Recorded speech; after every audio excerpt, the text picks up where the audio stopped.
तिरुगङ्गावर्ता स्तनमकुलरोमावरीलता खालावालं कुण्डं कुसुमशरतेजोहुतभुजा रतेर्लीलागारं किमपि तव नाभिर्गिरिसुते पिलाद्वारं सिद्धे गिरिनशयनाना विजयते निसर्ग्या क्षीणस्य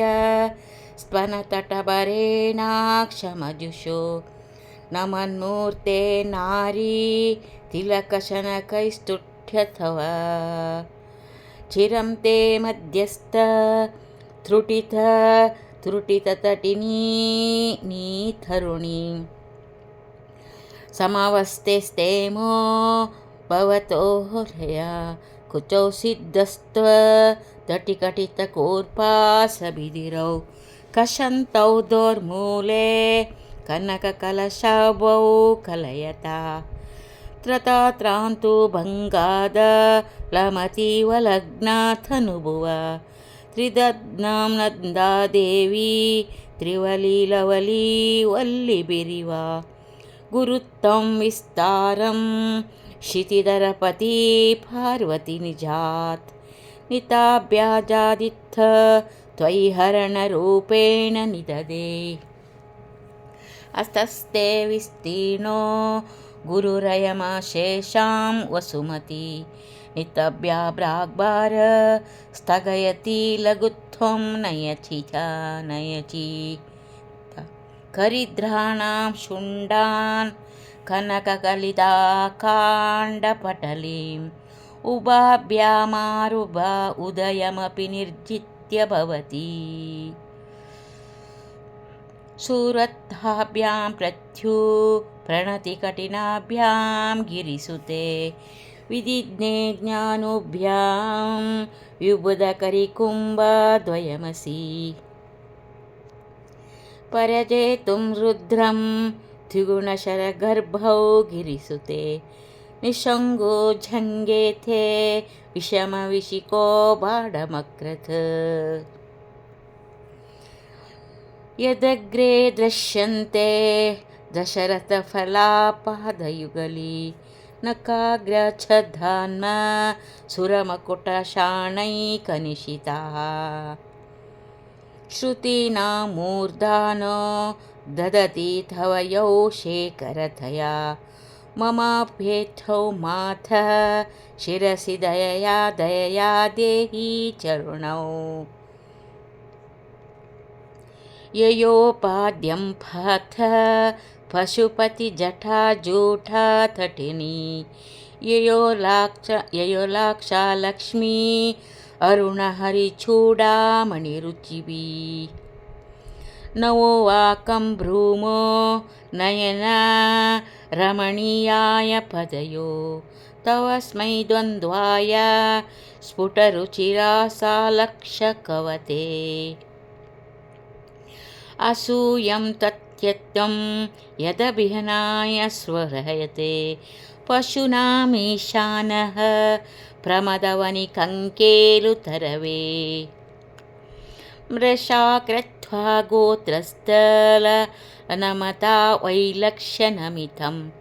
ललाटे भर्तारां चरणकमले ताडयति ते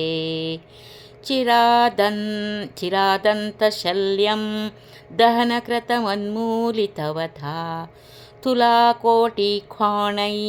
किलिकिलितमीशानरिपुणः हिमानि हन्त्यव्यं हिमगिरिनिवासैकचतुरौ निशायां निद्राणां निशिचरमभागे च विशदौ वरं लक्ष्मीपात्रं श्रियमतिसजन्तौ समयिनां सरोजा तत्पादौ जननी जयस्थितात्रमीह किम् पदं ते कीर्तीनां प्रपदपदं देवी विपदां कथां नीतं सद्वी कठिनकमकटिर्गर्भकत्रतुलां कथवा भाव्युमा उपयमनकाले पुरमिद यदादाय नस्यं द्रदशि दयमानेन मनसा नर्कैनानाकिस्त्राणां करकमलसङ्कोचशशिभिः तरुणां दिव्यानां हसत इव ते चण्डीचरणौ फलानि स्वस्तेभ्यः किसलयकराग्रेण ददतां दरिद्रोभ्यो भद्रा श्रियमनिशमहानाय ददतौ ददाने दीनभ्यः श्रियमनिशमाशानुसदृशीम् आमन्दं सौन्दर्य प्रकरमकरन्दं विकिरति तवास्मिन् मन्दारस्त बकसुभगे मातुशरणे निमज्जन्मज्जीवः करचरणषट्पचरणतां पदन्यासा क्रीडा परिचयमे आरुब्धमनसः स्खलन्ते केलं भवनकलहं सा न जहति अतस्तेषां शिक्षां सुभगमणिमञ्जीरारणितः चलादाक्षक्षाणां चरणकमलं चारुचरिते गतास्ते मञ्चत्वं ध्रुविणहरिरुद्रेश्वरव्रतः शिवसच्छाया घटितकपटपच्छद्दपट त्वदीयानां भासां प्रतिफलनरागारुणतया शरीरी शृङ्गारो रस इव दृशां दोगी कुतुकम् अरालाकेशेषु प्रकृतिसरला मन्दहसिते शिरिशाभाचित्ते द्रशदुपलशोभा कुचतटे भ्रशं तन्वी मध्ये भ्रतुरसि सरसिजारोहा विषये जगत्रां दुशम्भोर्जा यतिकरुणकाचिधरुणा कलङ्का कस्तूरी रजनिकरबिम्बं जलमयं खलाभिकर्पूरैर्मकरकतकररण्डं निबडितम्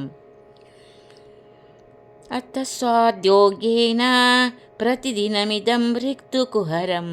विधिर्भियो भूयो निबिडयति नूनं तव कृते पुरारातेरन्तः पुरमसि ततस्वच्चरणयो सपायार्धमर्यादा तरलकरणामा सुलभः तथा हेते नीथः शतमुखमुखा सिद्धिमतुलां तव दारोपान्त स्थितिभरणिमाद्याभिरमला कलत्रं वैदात्रं कति कति भजन्ते न कवया श्रियो देव्या को वा न भवति पतिकैरपि धन्ये मादेवं हित्वा तव सति सचिनामचरमे कुजभ्यामासङ्गः कुरवकरतरोराप्यसुलभ गिरिर्मारुद्देवी द्रुहिणग्रहिणीमागमविदो हरे पत्नी पद्मं हरससचरिमुद्रितनयाम् तुर्या कापि त्वं दुर्गमनिसि सीमवयी माया विश्वं भ्रमयसि कदा काले माता कथय कलितालक्तकरसं पिबेयं विद्यार्थी तव चरणनिर्णेजनजलम् प्रकृत्या मूका नामापि च कविताकारणतया कदा दत्ते वाणी मुखकमलताम्बूलरसतां सरस्वत्या लक्ष्म्या विधिहरसि सपत्नो विहरते रते पातिव्रत्यं शिथिलयति रम्येण वपुषा चिरं जीवन्नेव शपितपशुपाशव्यतिकरा परानन्दाभिक्यं रसयति रसं द्वै प्रदीपाज्वालाभिः